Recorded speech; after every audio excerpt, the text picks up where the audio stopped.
ఆర్థిక శాఖపై సీఎం చంద్రబాబు శ్వేతపత్రం విడుదల చేశారు. 2024 నాటి పరిస్థితులు, తాజా పరిస్థితులపై వాస్తవాలు ప్రజల ముందు పెట్టారు.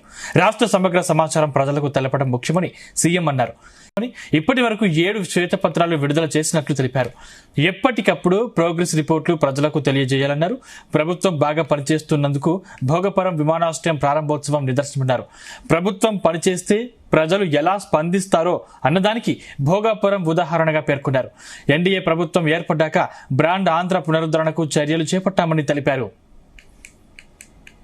ఇక్కడికి వచ్చినప్పుడు గుర్తుపెట్టుకోవాల్సింది డెస్ట్రక్షన్. ఇది పెయిన్ఫుల్ అయితే ఇది విధ్వంసం.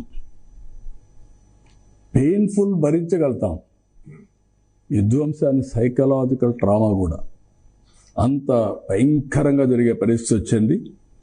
డిక్లైన్ ఆఫ్ స్టేట్ ఎకానమీ, దీనివల్ల ఎరోజన్ ఆఫ్ ఇన్స్టిట్యూషన్స్, ఎక్కడ చూసినా miss governance, decline of మొరేల్. Officers కానీ పాలిటీషియన్స్ కానీ పబ్లిక్ కానీ భయపడిపోయి మొరేల్ లేకుండా ఏ పని చేయాలన్నా మేము చేయలేము అనే పరిస్థితికి వచ్చేసారు. Vandalism, deterioration of law and order. Road మీదకు రావాలంటే భయం, వస్తే తిరిగిపోయే పరిస్థితి లేదు. ఎన్ని జరగాలో అన్ని జరిగాయి. పేపర్ల మీద, మీడియా మీద, అందరి మీద దాడులు. బ్రాండ్ ఆంధ్రప్రదేశ్ డ్యామేజ్ అయ్యింది. ఒక వ్యక్తి డ్యామేజ్ అయితే పర్వాలేదు, కానీ బ్రాండ్ ఏపీ ఎవరైనా ఎక్కడన్నా పోతే మీది ఏ రాష్ట్రం అంటే ఆంధ్రప్రదేశ్ అంటే చిన్న చూపు చూసేవాళ్ళు. That is dangerous humiliation. మీ రాజధాని ఏదంటే 3 రాజధానులు అంటే నవ్వేవాళ్ళు. That is the brand we enjoyed.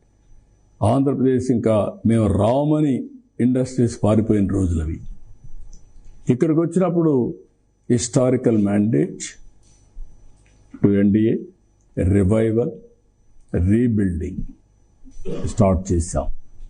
ఈరోజు నేను ఎన్నోసార్లు చెప్పాను, నేను, జనసేన, పవన్ కళ్యాణ్ గారు, నరేంద్ర మోడీ గారు ఆ రోజు ఏదైతే మేము ఎలక్షన్ ముందు చెప్పామో దాని ప్రకారం ఈ 2 సంవత్సరాల్లో అనునిత్యం పనిచేసి ఏం చేయాలో చేశాం.